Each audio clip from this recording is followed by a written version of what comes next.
Hello friends, welcome to moms company. And आज मैं आपके साथ कुछ ऐसी बातें शेयर करूंगी जो कि एक बहुत ही इंटरेस्टिंग और इम्पॉर्टेंट टॉपिक पे है कि हमें अपना हॉस्पिटल बैग कब रेडी करना चाहिए और उसमें हमें क्या क्या चीज़ें रखनी चाहिए। ये वीडियो थोड़ी सी लंबी और काफ़ी डिटेल होगी क्योंकि ये मैंने काफ़ी रिसर्च और एडवाइसेस के बाद बनाया है। तो मैं आपसे रिक्वेस्ट करूँगी कि आप ये वीडियो एंड तक ज़रूर देखें। तो चलिए शुरुआत करते हैं कि हमें अपने हॉस्पिटल बैग को कब रेडी कर लेना चाहिए। आइडियली हमारे डॉक्टर्स और हॉस्पिटल्स हमें ये सजेस्ट करते हैं कि जैसे ही हमारा 34 वीक्स ऑफ प्रेगनेंसी स्टार्ट होता है हमें अपना हॉस्पिटल बैग तैयार कर लेना चाहिए।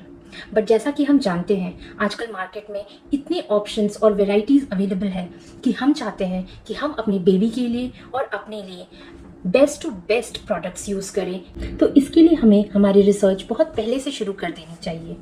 कई बार आप स्टोर जाकर शॉपिंग करते हैं और कई बार आप ऑनलाइन भी ऑर्डर करते हैं क्योंकि ऑनलाइन हमें काफ़ी ऑप्शंस मिल जाता है और डिस्काउंट्स भी। कई बार ऑनलाइन ऑर्डर किया हुआ सामान आपको पसंद नहीं आता तो उसे रिटर्न या एक्सचेंज करने का भी आपको समय मिल जाता है। तो इस तरीके से आपकी पूरी शॉपिंग काफ़ी बजट फ्रेंडली और मन लायक हो जाती है। हॉस्पिटल बैग रेडी करने से पहले आपको अपने हॉस्पिटल से ये ज़रूर कंफर्म कर लेना है कि आपकी नॉर्मल डिलीवरी हो या सिजेरियन हो। इन दोनों ही केसेस में आपको हॉस्पिटल में कितने दिनों तक रुकना पड़ सकता है। हालांकि ये उस वक्त आपके और आपके बेबी के हेल्थ पे निर्भर करेगा, लेकिन आपको एक रफ आइडिया ज़रूर मिल जाएगा कि आपको अपने बैग में कितनी चीज़ें रखनी है। आपको ये भी ध्यान रखना है कि जो भी आपके केयर टेकर होंगे या फिर जो हॉस्पिटल में आपके साथ रुकने वाले हैं आपको उनका भी सारा सामान सफिशिएंट क्वांटिटी में पैक करना है। तीसरी और मोस्ट इम्पॉर्टेंट थिंग, आपको हॉस्पिटल से ये ज़रूर कंफर्म कर लेना है कि आपको आपके पैकेज में कितनी सारी चीज़ें मिलेगी हॉस्पिटल की तरफ से कॉम्प्लीमेंट्री, और आप उसमें से क्या क्या यूज़ करना चाहेंगे और आपको क्या क्या अपना लेना है। तो चलिए अब हम जानते हैं कि हमें हमारे हॉस्पिटल बैग में क्या क्या रखना चाहिए। पहले हम जानते हैं कि हमें हमारे बेबी के लिए क्या क्या रखना चाहिए। Number 1, clothes and swaddle wraps. तो शुरुआती दिनों में हम बच्चे को सॉफ्ट मसलिन कॉटन क्लॉथ में मोस्ट ऑफ द टाइम लपेट कर रखते हैं। इसे हम स्वॉडल भी कहते हैं। तो मैंने स्वॉडल के 6 रैप्स रख लिए हैं। स्वॉडल खरीदते टाइम आप बस इतना सा ध्यान रखिएगा कि आप उसका बहुत ही छोटा साइज़ ना ले लें क्योंकि ऑनलाइन और ऑफलाइन दोनों जगह इसके काफ़ी साइजेस अवेलेबल हैं। मैंने काफ़ी रिसर्च के बाद अपने लिए 120 बाई 120 सेंटीमीटर्स के स्वॉडल रैप्स खरीदे हैं जो कि जनरली हॉस्पिटल्स में भी एडवाइजेबल होते हैं। इसके अलावा मैंने क्लोथ्स में 10 पेयर्स ऑफ क्लोथ्स रख लिए हैं बेबी के लिए, जिसमें टॉप्स, पजामीज़, रोम्पर्स और भी अलग अलग टाइप के कपड़े हैं। तो मैं आपको कुछ दिखाती हूँ, जैसे कि मैंने एक बेबी के लिए ये लिया है और ये लिया है। ये सब मैंने H&M से मंगवाया है। बाकी मैंने कुछ ज़ीरो ब्रांड के भी मंगवाए हैं, जैसे कि ये मैंने फर्स्ट क्राई से लिया है। ये काफ़ी अफोर्डेबल और इसकी क्वालिटी भी काफ़ी अच्छी है कपड़ों की। तो इस टाइप से मैंने लोअर्स भी रखे हैं। तो ये मिला जुला के अलग अलग टाइप के कपड़े मैंने 10 पेयर्स रख लिए हैं। इसके अलावा मैंने बेबी के लिए कुछ कॉटन कैप्स रखे हैं।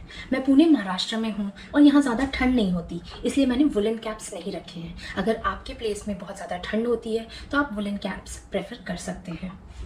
उसके अलावा मैंने बेबी के लिए 4 pairs of gloves and socks भी रखा है जो उसे ठंड से प्रोटेक्ट करेगा। इसके बाद मैंने 8 पेयर ऑफ हैंकरचिप्स भी ऑर्डर किया था जो कि अगर बच्चा कुछ स्पिल कर दे या आप बर्प करवा रहे हो तो यहाँ पे यूज़ कर सकते हैं। कुछ भी क्लीनिंग पर्पज़ के लिए ये बहुत काम आता है।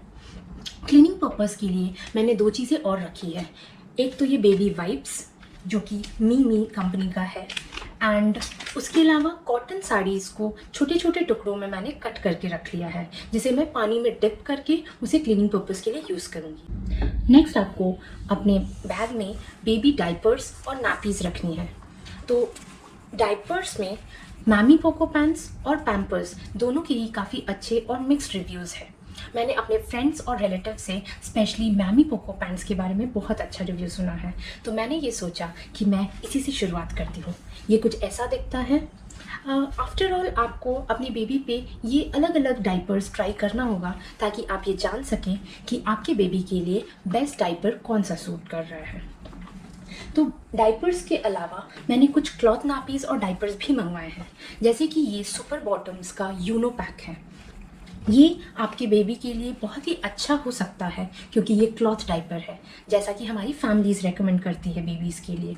ये आपके बेबी को 5 आवर्स तक ड्राई रखता है। इसके अलावा मैंने नैपीज़ में सुपर बॉटम्स के ही ड्राई फील लंगोट भी ऑर्डर किया है। ये काफ़ी सॉफ्ट है और मैंने ये इसलिए मंगवाया क्योंकि इसके मैंने काफ़ी रिव्यूज़ सुने थे और मैं खुद देखना चाहती थी कि ये अच्छे हैं या नहीं। ये नॉर्मल नैपी से इसलिए डिफरेंट है क्योंकि ये तुरंत पूरा मेस क्रिएट नहीं कर देते हैं आपके लिए। ये आपकी बेबी को भी ड्राई रखता है और एट द सेम टाइम आपको पता चल जाता है कि ये गीला हो गया है and it's time to change it. इसके अलावा मैंने कुछ लोकल शॉप से ये पैडेड डाइपर्स भी मंगवाई है, जो कि सेम पर्पस ही रिजॉल्व करता है, बट ये उतना लंबा टाइम तक ड्राई नहीं रखता। तो ये हो गई नैपीज़ और डाइपर्स की बातें। अब ये मैंने इतने सारे ऑप्शंस क्यों मंगवाए हैं, मैं आपको इसका रीज़न बताती हूँ। क्योंकि नॉर्मल डाइपर्स तो आप जानते ही हैं, आप यूज़ कर रहे हैं, वो आपके बेबी को ड्राई रखता है, मेस क्रिएट नहीं करता है। बट आप ये सोचिए कि अगर आपके बेबी को ये कॉटन डाइपर्स और नैपीज़ सूट कर गया तो ये आपके पॉकेट और एनवायरनमेंट दोनों के लिए कितनी अच्छी बात होगी। इसके बाद आते हैं कि मैंने अपनी बेबी को वार्म एनवायरनमेंट देने के लिए क्या क्या रखा है। तो सबसे पहले मैंने ये 2 बेबी ब्लैंकेट्स खरीदे हैं जो कि सुपर सॉफ्ट है। और आपको बस ब्लैंकेट्स खरीदने के टाइम ये ध्यान में रखना है कि वो बहुत ही छोटा साइज़ ना हो, क्योंकि बेबीज़ बहुत जल्दी ग्रो करते हैं और आपको ये ध्यान रखना है कि ये आपके लिए पॉकेट फ्रेंडली भी हो। तो ऐसा साइज़ आप चुनें कि वो ब्लैंकेट आपका बेबी 2 से 3 सीज़न तक तो यूज़ करे ही। उसके अलावा मैंने बेबी के लिए 2 स्वेटर्स भी ऑर्डर किया है। ये है द ओरिजिनल नेट ब्रांड का, जो कि फर्स्ट क्राई में बहुत इजीली अवेलेबल है। इसके बहुत सारे सुंदर सुंदर डिज़ाइंस अवेलेबल हैं, तो मैंने ये ऑर्डर किया है। मैंने इसका सेट नहीं ऑर्डर किया क्योंकि यहाँ पे उतनी ठंड नहीं पड़ती, तो उसकी रिक्वायरमेंट नहीं है मुझे। अपार्ट फ्रॉम स्वेटर मैंने बेबी के लिए ये इनर्स थर्मल वेयर्स भी ऑर्डर किया है, 1 हाफ 1 फुल। मेरे को लगता है कि अभी इसमें काम चल जाएगा, इसके बाद अगर मुझे और ज़रूरत पड़े तो मैं और ऑर्डर करूँगी इसके सेट्स। अब आते हैं हम बेबी ग्रूमिंग सेट पे। तो इसके लिए हॉस्पिटल से मुझे बस ये बेबी सिजर रेकमेंड किया गया है, baby scissors and not baby nail cutters, ताकि हम बेबी के नेल्स कट करते समय गलती से भी उसे हर्ट ना कर सके। लेकिन इसके अलावा मैंने अपने सेटिस्फैक्शन के लिए ये सेबामेड कंपनी के क्लिनजिंग बार, फेशियल क्रीम और शैम्पू भी रख लिए हैं। इनके अलावा मैंने किट में ये बेबी हेयर ब्रश भी ऐड कर लिया है। अब नेक्स्ट सामान जो हमें रखना है वो है 2 sets of bowls and spoons. तो कई मॉमीज़ को तुरंत मिल्क नहीं आता, तो उस केस में डॉक्टर आपको फॉर्मूला फीड सजेस्ट करते हैं, जो कि आपको इन बोल्स और स्पून्स की हेल्प से बेबी को देना है। इसके अलावा मैंने बेबी के लिए 2 सॉफ्ट टॉवल्स रखे हैं, एक क्विक ड्राई शीट रखा है और होम कमिंग के लिए एक बहुत ही प्यारा सा ये स्लीपिंग बैग रखा है। इसके साथ हमारा बेबी का लिस्ट ओवर होता है और चलिए अब हम देखते हैं कि हमें अपने लिए क्या क्या रखना है। जैसा कि हम सभी जानते हैं कि डिलीवरी के बाद हमें काफ़ी हैवी ब्लीडिंग होती है, जो कि हमारे नॉर्मल सैनिटरी पैड से नहीं कंट्रोल हो पाते। तो मैंने काफ़ी रिसर्च के बाद new moms maternity sanitary pads के ये पैड्स ऑर्डर किए हैं। इस एक पैक में 5 पैड्स होते हैं और हॉस्पिटल रिकमेंडेशन के हिसाब से मैंने इसके 3 पैक्स ऑर्डर किए हैं। मैंने सेम ब्रांड का ये डिस्पोजेबल पैड फिक्सेटर भी ऑर्डर किया है। ये बेसिकली डिस्पोजेबल अंडरगारमेंट्स होते हैं। इसके भी एक पैक में 5 फिक्सेटर्स होते हैं, तो मैंने 3 पैक्स ऑर्डर किया है। ये खरीदते समय आपको बस ये ध्यान रखना है कि इसका साइज़ आपके साइज़ से 1 या 2 साइज़ अप होना चाहिए। बट मैं एक बात और कहना चाहती हूँ कि जब आप ये ऑर्डर करें और आप इसका साइज़ देखें तो ये दिखने में भले ही छोटा लगे और आपको लगेगा कि ये आपका साइज़ नहीं है, बट ये आपको आराम से फिट आ जाएगा क्योंकि ये काफ़ी स्ट्रेचेबल और एयरी है। इसके अलावा मैंने सेम ब्रांड का ये सी सेक्शन पैंटी भी ऑर्डर किया है। ये अगर आपकी सी सेक्शन डिलीवरी होती है तो उस केस में आपके जो वीक मसल्स हैं उसको ये थोड़ा सा सपोर्ट प्रोवाइड करती है और आपकी क्विक रिकवरी में थोड़ा सा अपना कंट्रीब्यूशन ज़रूर देती है। इसके अलावा आप अपने ओल्ड अंडरगारमेंट्स भी यूज़ कर सकते हैं, बट बस ये ध्यान रहे कि उसका साइज़ आपके साइज़ से एक साइज़ अप होना चाहिए, यानी कि थोड़ा सा लूज़ होना चाहिए, सो दैट वो जो थिक मैटरनिटी पैड्स होते हैं वो आपको डिस्कम्फर्ट ना दें। इसके अलावा मैंने ये मिमी ब्रांड का रीयूजेबल ब्रेस्ट पैड्स भी ऑर्डर किया है, क्योंकि फीडिंग के दौरान आपको ब्रेस्ट लीकेज की प्रॉब्लम आ सकती है। तो उस केस में आप ऐसे वाले पैड्स यूज़ करें ताकि आपके कपड़े गंदे ना हों और बार बार आपको चेंज करने की ज़रूरत ना पड़े। इसके भी 2 वैरायटी आते हैं। मैंने ये रीयूजेबल वाला लिया है क्योंकि ये एनवायरनमेंट पे थोड़ा सा लाइट रहता है, हम रीयूज़ कर सकते हैं। आप इसका डिस्पोजेबल वर्जन भी यूज़ कर सकते हैं। इसके साथ साथ आपको अपने लिए 4 फीडिंग ब्रास, 4 फीडिंग गाउन्स और 4 पेयर ऑफ सॉक्स भी रखने हैं। फीडिंग ब्रास के लिए बस आपको ये ध्यान रखना है कि जो अभी आपका करंट साइज़ है आपको उससे 1 साइज़ अप करके ही ऑर्डर करना है। फीडिंग गाउन्स के लिए एक ब्रांड है AV2। इसमें बहुत सारे ऑप्शंस अवेलेबल है, जिससे मैंने भी फीडिंग टॉप एंड पजामी set, knee length gown and full length gowns भी ऑर्डर किए हैं। ये काफ़ी अफोर्डेबल प्राइस में मिलते हैं और without any compromise on the quality. मैं हॉस्पिटल में हॉस्पिटल गाउन्स ही पहनना प्रेफर करूँगी, क्योंकि उस समय पे काफ़ी लीकेज और मेस क्रिएट हो सकता है, तो मुझे ये सब क्लीन ना करना पड़े या ये सारा मेस उठाकर अपने घर ना ले जाना पड़े, इसलिए मैं हॉस्पिटल के अच्छे से सैनिटाइज्ड फीडिंग गाउन्स वगैरह यूज़ करने वाली हूँ।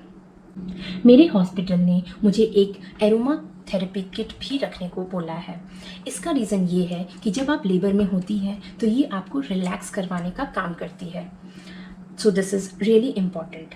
इसमें लैवेंडर या रोज़ रेकमेंडेड होता है। इसके अलावा आपको अपने फ़ोन पे कुछ आपके फेवरेट सॉन्ग्स भी डाउनलोड करके रखने हैं, जो कि अगेन आपके लेबर पेन्स के टाइम आपको रिलैक्स फील करवाने का काम करेगी। नेक्स्ट आपको अपने लिए अच्छे ग्रिप वाले स्लीपर्स भी रखने हैं और साथ ही एक टाल भी। इसके अलावा मैंने अपने लिए एक स्टोल भी रखा है कि अगर मुझे वीकनेस या एसी टेम्परेचर की वजह से ठंड लगे तो मैं उसे यूज़ कर सकूं। इसके अलावा आपके जो रेगुलर मेडिकेशंस हैं like inhalers, diabetic medicine, thyroid medicine, anything जो आप रेगुलर यूज़ करते हो वो आपको याद से रखना है। इसके अलावा आपको अपने लिए एक सिपर कप विद स्ट्रॉ भी रखना है। लेबर के दौरान आप थोड़ा थोड़ा पानी उससे सिप करके अपने आप को हाइड्रेटेड रख सकती हैं। इसके अलावा जो कुछ जनरल चीज़ें हैं जो हमें ध्यान रखनी है, जैसे कि आपको अपना हॉस्पिटल फाइल लेना है, आपके सारे रिपोर्ट्स लेने हैं, आपको अपना इंश्योरेंस फाइल लेना है। अगर आपने स्टेम सेल्स के लिए इनरोल किया हुआ है तो स्टेम सेल्स किट रखना है। आपको एक बात और ध्यान में रखनी है कि अगर आपका सी सेक्शन होता है तो ओटी में जाने से पहले आपको सारे ऑर्नामेंट्स रिमूव करने होते हैं। तो इसके लिए मैं रेकमेंड करूँगी कि आप एक छोटा सा पाउच ज़रूर कैरी करें ताकि आपके ऑर्नामेंट्स इधर उधर ना हों। इसके अलावा आप अपना सेल फोन और कैमरा तो रखेंगे ही, तो उसके चार्जर्स भी रखना ना भूलें। इसके बाद आपको अपने लिए कुछ हेल्दी स्नैक्स भी रखना है, जैसे कि फ्रूट्स हो, ड्राई फ्रूट्स हो या जो भी आप पसंद करती हैं। I think I covered everything. और अगर आपको मेरा ये वीडियो पसंद आया हो तो लाइक, शेयर और सब्सक्राइब ज़रूर करें, और सब्सक्राइब के बगल में जो बेल आइकन है वो भी ज़रूर प्रेस करें।